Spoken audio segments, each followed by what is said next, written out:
Halo para pecinta spoiler, ketemu lagi bersama Mimin di Empress Channel. Oke, kita kali ini akan merangkap Donghua kembali, yaitu BTTH Season 4 yang ke-6. Oke, daripada lama-lama kita langsung aja masuk ke alur ceritanya.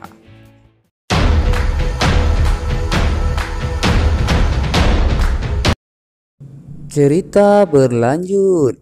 Xiaoyan yang telah memasuki kediaman Nalan Ryan bersama para alkemis lainnya mendengarkan perkataan dari Nalan Shu bahwa ayahnya telah terkena racun api yang sangat mematikan dan hanya alkemis yang memiliki inti apilah yang bisa menyelamatkan ayahnya tersebut.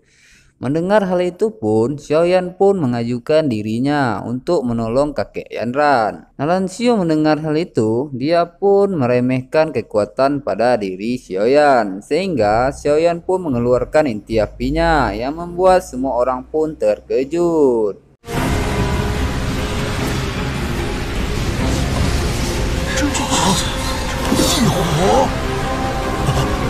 小兄弟，你这…… Nalan Shu yang kaget akan kehebatan Xiaoyan, dia pun meminta maaf atas penghinaan yang diberikannya. Lalu Xiaoyan pun dibawa menuju ke ruangan kakek Nalan. Setibanya di ruangan kakek Nalan, Xiaoyan pun melihat kondisinya semakin parah. Dia harus menggunakan inti api untuk membakar racun tersebut, walaupun presentasi kesembuhannya hanya 50%.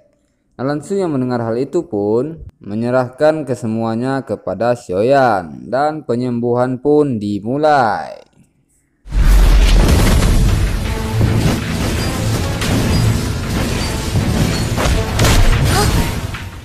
Xiaoyan yang menggunakan inti apinya mulai membakar racun yang ada pada tubuh kakek Nalan. Tak lama setelah itu, kakek Nalan pun mulai terbangun dari sakitnya, yang membuat Yanran dan Nalan Shu pun sangat kagum akan kehebatan Xiaoyan. 没想到这么年轻的炼药师，竟然拥有着异火。的确很了不起。 Xiaoyan yang melihat kakek Nalan telah terbangun, dia pun meminta untuk bisa menahan rasa sakitnya agar dia bisa menghilangkan semua racun dalam tubuh kakek Nalan tersebut. 我在为你驱毒。 若你能忍住这股剧痛，弱毒应该能够去除。 Xiaoyan juga mengatakan jika dia tidak bisa menahannya, maka dia akan mati. Kakek Nalan yang mendengar hal itu pun mengatakan bahwa hidupnya juga sudah hampir mati sambil melirik ke arah Yanran. 老夫这条命本就是捡回来的。爷爷，你瞎说什么呢？你这个…… Ternyata kakek Nalan sangat marah atas apa yang telah dilakukan Yanran 3 tahun lalu. Dia juga mengatakan sakitnya adalah kesalahan dari Yanran yang telah membatalkan pertunangan dengan keluarga Xiu, yang memaksa dia harus berkultivasi dengan penuh amarah. 若不是3年前你任性前去萧家退婚，我能气得修炼不济。 Yanran yang mendengar perkataan kakeknya pun, dia sangat merasa bersalah atas apa yang telah dilakukannya kepada keluarga Xiu. Dan Yanran pun mengatakan dia akan memenuhi perjanjian 3 tahun tersebut. Jika dia kalah, dia akan melayani keluarga Xiu seumur hidupnya. 3年之约我会遵守。若是我输了，我纳兰嫣然也说过，为奴为婢，随他。 Sementara itu, kakek Nalan yang sudah mencapai batasnya menyuruh Xiaoyan untuk menyudahi pengobatannya karena dia sudah tidak tahan lagi. Xiaoyan mendengar hal itu pun menyudahi pengobatan tersebut, dan dia pun mengatakan kalau racun tersebut belum hilang sepenuhnya dan membutuhkan waktu 7 hari agar semuanya kembali seperti semula. 小兄弟，那落毒真的能够全部驱除？按照这进度， 至少还有7天时间。 Nalan Shu yang sangat kagum kehebatan Xiaoyan, dia pun memuji Xiaoyan dan menanyakan siapakah gurunya. Xiaoyan yang tak ingin Nalan Shu mengetahuinya, ia pun segera memutuskan untuk kembali. 真不知道是哪位隐士高人。明天我还会再来，今天便先告辞了。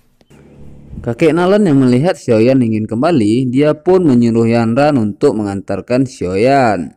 Yanran pun pergi untuk mengantarkannya, dan ia pun bertanya kenapa Xiaoyan tidak ingin menjadi alkemis kelas 3. Xiaoyan pun mengatakan dia tak ingin menunjukkan kekuatannya. 把自己的实力明明白白摆在胸口处，我可没那么蠢。 Sebelum pergi, Xiaoyan pun mencoba merasakan kekuatan jiwa dari Yanran. Namun, Yanran pun bisa merasakan tekanan tersebut. Xiaoyan yang pura-pura sebagai orang lain pun mengatakan bahwa dia telah lama mengetahui tentang keluarga Nalan yang akan menjadi penerus dari Sekte Mystic Lord. 早就听说过纳兰家族的大小姐是下一任云岚宗宗主的继承者。 Sementara itu, Hai Wudong yang bertemu dengan teman lamanya mengatakan bahwa dalam beberapa dekade ini dia telah mengalami penurunan kekuatan. Ia pun meminta temannya untuk mencarikan artefak surgawi yang dapat memulihkan kekuatan jiwanya. 顺便再帮我留意一下恢复灵魂力量的天灵地堡。 Scene berpindah, di mana Xiaoyan telah berada di rumahnya. Dia pun tidak menyangka kalau racun api yang berada di tubuh kakek Nalan itu sangat ganas. 好凶悍的路毒！ Xiaoyan yang melihat racun api itu dapat membaur dengan inti apinya, dia pun mencoba untuk menyerap energi dari racun api tersebut. Ternyata racun api itu memiliki energi murni dari Doki kakek Nalan, yang membuat Xiaoyan pun harus menyimpannya. 没想到竟然还有意外的惊喜，如此精纯的能量。 Sementara itu, Gu He yang sedang berada di istananya menerima laporan dari bawahannya bahwa Hai Budong telah kembali. 陛下，属下已经确认无误，海伯东回来了。 Bawahannya juga mengatakan kalau kakek Nalan telah menemukan alkemis yang memiliki inti api. Gu He mendengar hal itu pun tak akan membiarkan kakek Nalan untuk merebut Sekte Mystic Lord. Dan film pun bersambung. 大会而来，这次可不能再被云岚宗抢人了。